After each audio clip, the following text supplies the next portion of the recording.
farmer family, and we have been missionaries for most of our lives. We've been on some pretty epic adventures, and we figured it was about time to take you along. Holy taco man!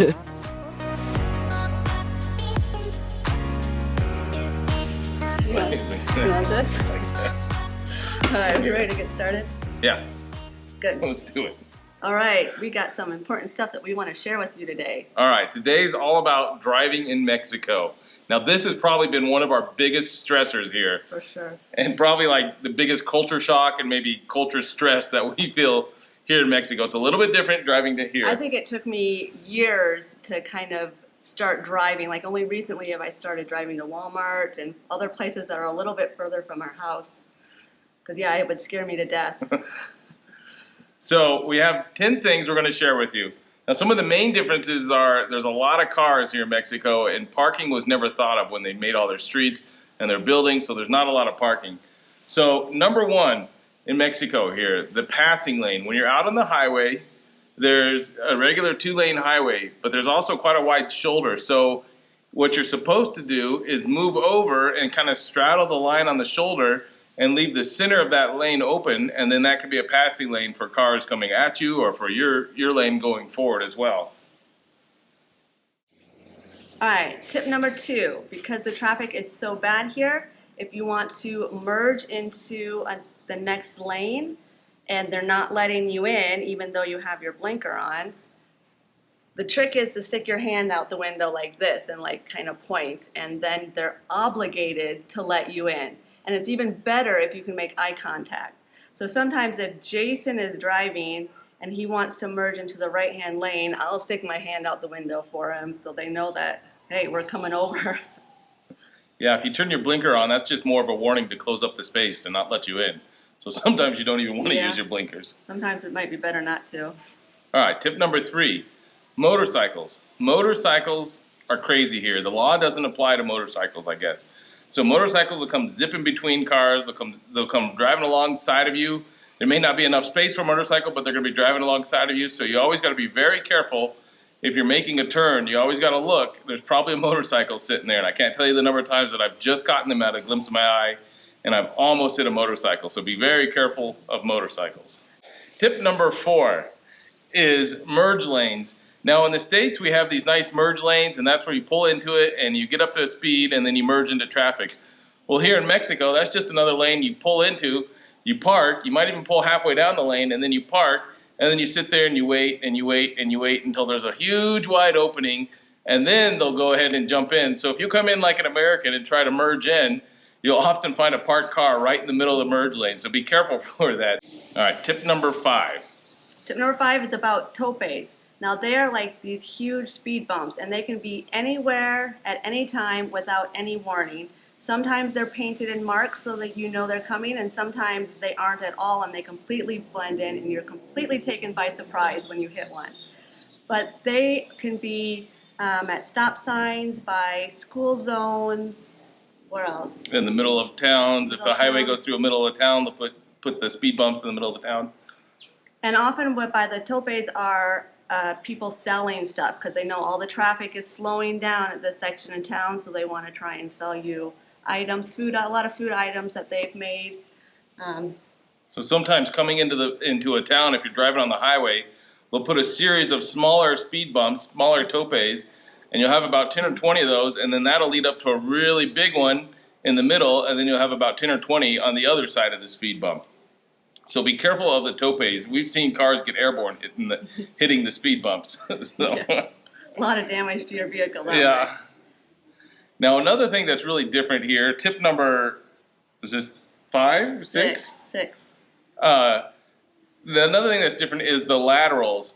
Now often in the middle of towns you'll have your lanes going back and forth, but then also on the sides you'll have laterals. So often if there's laterals, if you need to make a left turn, you don't get into the left lane in the middle of the highway. You actually get into the lateral, and your left turn is going to happen over in the lateral.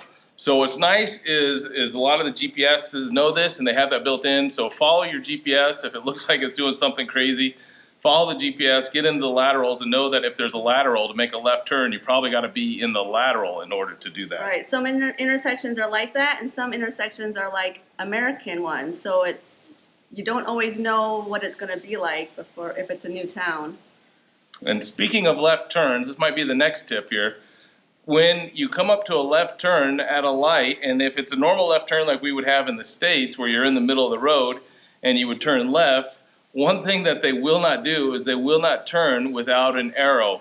Now there's certain stoplights that will say only with an arrow, but then there's a whole lot of stoplights that won't say that at all. So you can make a left turn on a green light if it's open, just like you would in the States, but they will not do that. They'll break every other law in the book, but they will not do that. No matter how much honking or anything you do, they're not about to budge. And so you just got to sit there and wait for all the cars in front of you so that they get the arrow, and then they'll finally go at the arrow.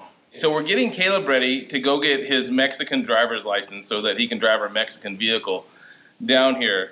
Now our state is one of the only states here in Mexico that boasts that they don't have any kind of driver's exam. There's no demonstrated driving ability, and there's no written driver's test. And so everybody around here drives like that. Nobody knows the rules, nobody knows the laws. There's never been a pamphlet printed out that says, hey, this is what you're supposed to do.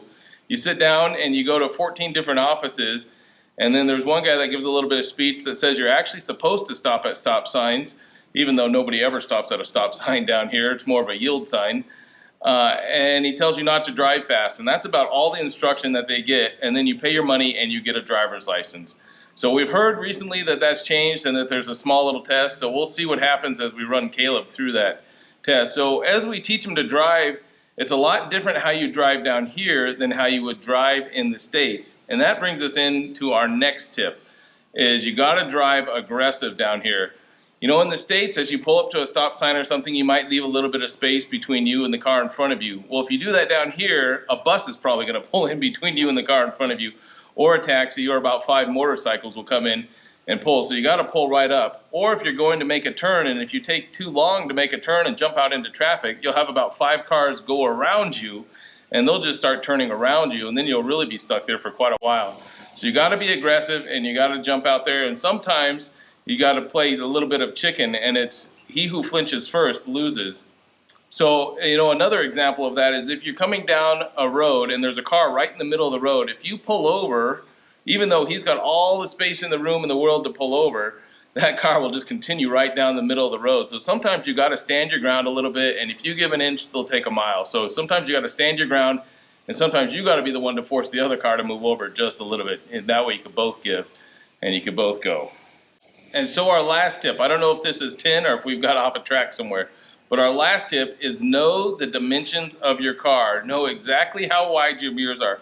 Often streets are very narrow, and because there's no parking, everybody parks on the street, and sometimes if it's a 2-lane road, they'll park in one of those lanes, and so it becomes a 1-lane road.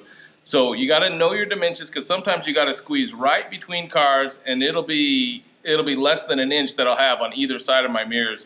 What's nice is we have a vehicle that we can fold in the mirrors, and so often I've had to do that as well. But if you know the dimensions of your car and you feel very comfortable with it, you'll be able to get around.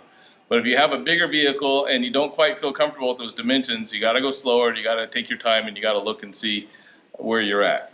That's one of the main reasons why I did not drive for so long, is because we have such a big vehicle, a Suburban, that I just felt so uncomfortable driving so close to other cars and then not being able to find any place to park and having to circle and circle and circle those tiny streets. It was just too stressful for me. And so our last tip, one more last tip, I guess.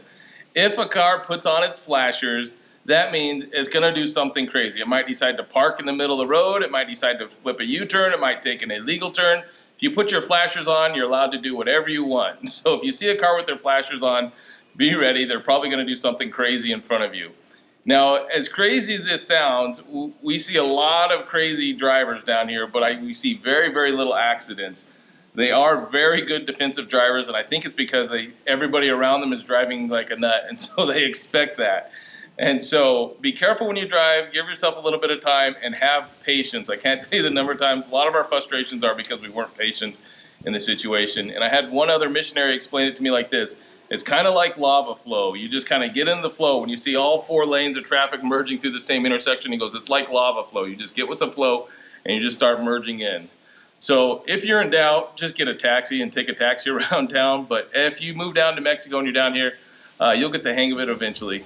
So driving in Mexico is definitely an epic missionary adventure. So hopefully one day you'll be able to give it a try and be able to drive around in Mexico. So thanks for joining us. Like and subscribe, and we'll see you guys on the next one. And don't forget to comment below if you have some more driving tips that we can be following, or if you have any questions about what it's like driving in Mexico.